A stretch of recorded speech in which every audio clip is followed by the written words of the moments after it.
Neighborhood Association for organizing this really powerful community meeting today. I mean, this is an example of what makes the Sunset great. It's a deep passion and commitment and concern about our neighborhood. And I think this is also fostering a really important conversation in our neighborhood about really important issues, about how we address the housing affordability crisis for families, seniors, and so many that have been priced out of our neighborhood and our city.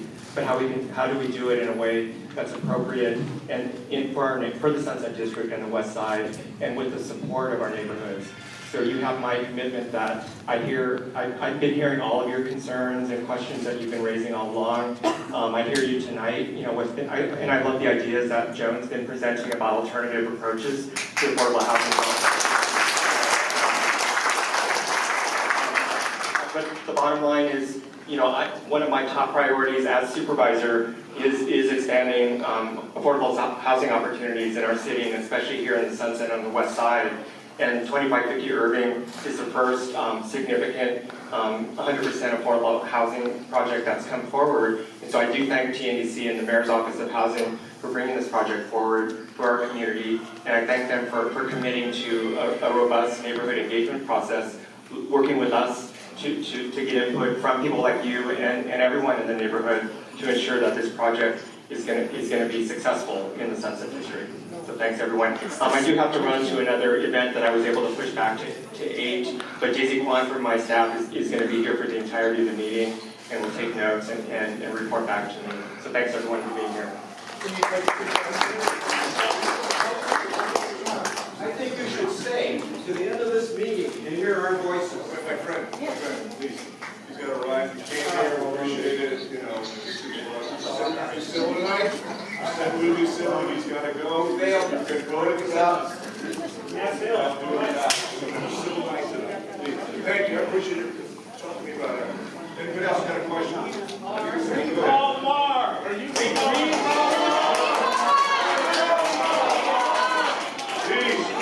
Please. Life, respect, civil, professional. Go ahead, sir.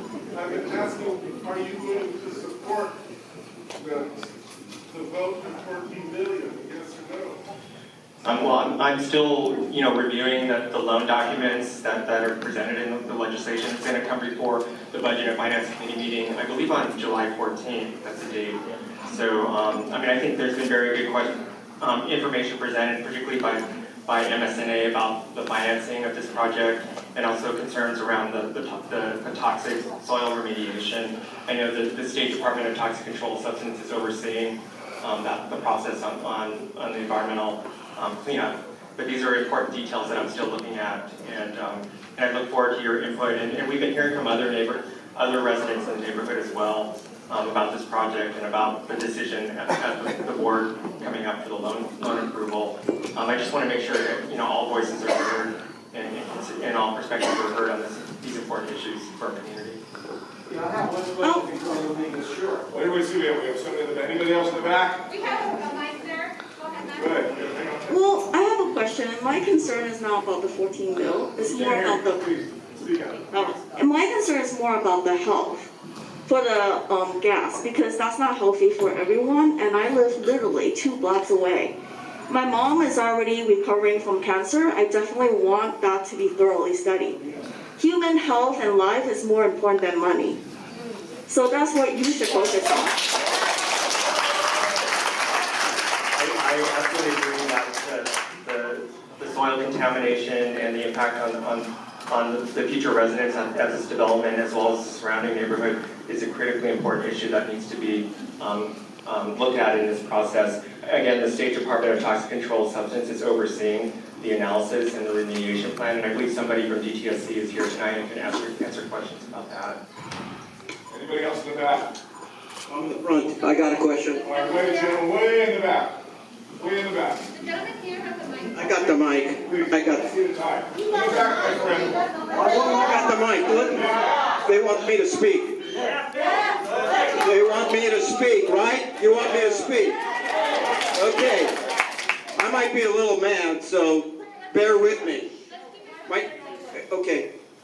Gordon, you and your team have had many meetings regarding the logistics of your proposed building the size of the building, the amount of people in the building, the parking spots, and the cost, without the knowledge of the Sunset residents, without the input of the Sunset residents.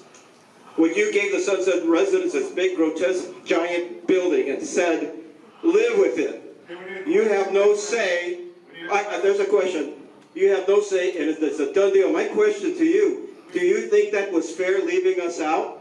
Was that the right thing to do? That's my question. Do you think that was fair? The line is on the scum. We have another question, Pat? The man in the one back, you, sir. Supervisor, Louder. why did the vote on the loan have to happen now? Why can it not be delayed until these issues are answered? That's a good question. All right, the question of why it can't be delayed until the issues are resolved. Supervisor? You know, I think that question is probably best put to the mayor's office, because they're sponsoring the resolution and they're bringing forward the loan documents around the timing of it. So Jacob Noonan is here from the mayor's office. And then regarding Bill's question about neighborhood input on this project, I mean, that is my role as a district supervisor, is to ensure that there's a robust neighborhood outreach and input process on this important new development. You know, that kicks off in January with a community meeting, and I'm in pushing TNDC and the mayor's office of housing to ensure that all voices are heard in the neighborhood and they get all perspectives and incorporate that into the design. So they haven't even presented their proposed design of the project yet. That's going to happen, I believe, coming up sometime in October. I'm sorry, in August. And then after that, there will be further opportunities for neighborhood input. And this is all before they submit their project proposal to the planning department. Question right here. Shout it out, take your mask off, shout it out. How are you communicating with all of the neighbors? I have not received any flyers. I've not received anything in San Francisco Gate or the Beacon. So I'm just wondering, I really hope that from this day forward, we have a better line of communication with every neighbor, every resident in the neighborhood. Sir, over there. I would just respond to that the main, so again, TNDC is engaged in neighborhood outreach and getting input on the project right now. The main source of information right now, or one of the main sources, is their website, 2550irving.com. And so people can go there to get updates on the project, as well as to sign up to get email updates and invitations to the upcoming community meetings. I know actually coming up very soon, I believe it's next week, there's an offer to do tours of other affordable housing projects in San Francisco that are similar to this, so residents can get an understanding of what affordable housing projects look like. Supervisor, that's great and wonderful, and thank you very much. But I got to tell you, as a veteran of these projects, TNDC is great about putting out information as the project's going to be built. What we don't get back is information about alternatives, like unit costs. Why this has to be 7 stories, it can't be 4 stories. So I get being invited over to the places and the tours, but I got to tell you, giving us information we need that talks about plans for toxicity, that talks about the financing, that talks about everything else down the line, we don't get. So I'll tell you this now. We're open to discussion, but it's got to be a two-way street. All right? Thank you, Supervisor, for coming. Thank you, Supervisor, for coming. We got more of a program. It's not ending. We're going on the program. Everybody needs to be here. We promised to do it, get him out of here at 7:30. You know, that's how you get him back. You want him back, you've got to get him out. All right, okay, everybody's got one more. There's more coming on now. Supervisor, he's leaving, like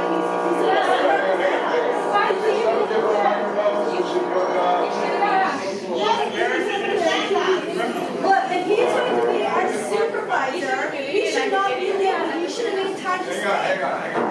Let me get a microphone. Watch him speak. This is a forum. You know who's here? Let me tell you who's here. The TNDC and the mayor's office is here. You're not speaking to a blank wall. Wait, get a mic and come on and let's hear what you have to say. Get a mic over there so she can speak.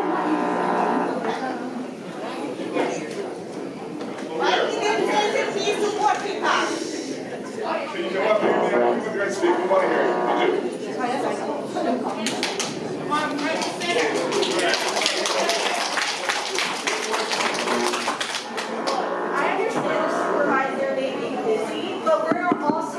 very busy as well. Someone for supervisors. And I'm happy that there's someone from the staff is here, that's great, but he really needs to be here, he's gonna represent us. Totally agree. So why did you leave? That's ridiculous. Because we promised that we would let him go at 7:30 to get him out here. Let me tell you what he could have done. Let me tell you what he could have done. Yeah. The reality is he could have said no. The reality is he could have said no. So we went to him and we said, will you come? Because him coming was the reason people came. And he said, I've got a schedule. He said, budget committee, we said, fine, we'll get you out of here at 7:30. He left at 7:42.